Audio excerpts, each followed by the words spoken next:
ঝগড়া ঝগড়া ঝগড়া ঝগড়া, বিরাট নিয়ে ঝগড়া, কেয়াম নিয়ে ঝগড়া, দরুদ নিয়ে ঝগড়া, এইটাই চলতি আছে। আরে বাবা, দরুদ শরীফ তো ছোট দরুদ শরীফ আছে, সাল্লাল্লাহু আলাইহি ওয়াসাল্লাম আছে না? সালামও আছে, দরুদও আছে, সালাতও আছে, সালামও আছে। তো ঝগড়া কিসের বাবা?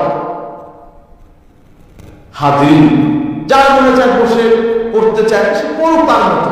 আমার মনে চায় খারাপ করে সমস্যা, তোমার সমস্যা। আমি কি বলেছি যে নবী এখানে আসছে?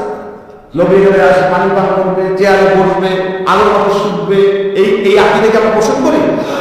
যারা বেদাত করছে তারা ভিন্ন জিনিস।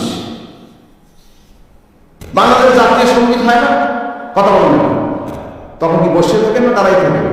কি কথা না? কারণ আমরা যে হুজুরা মিলাদকে কেয়ামকে বেদাত বলেন, সে হুজুরা এখন কোথায়?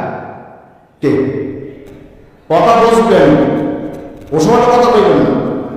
এটা রাষ্ট্রীয় আইন, আইনকে আমরা শ্রদ্ধা করি, এই জন্য আমরা দাম।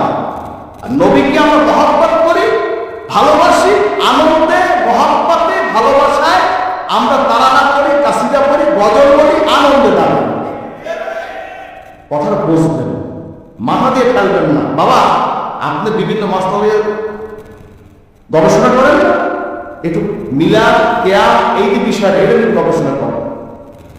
আমি অনুরোধ করছি, ঝগড়াটা করে পড়েন, লেখাপড়া করেন।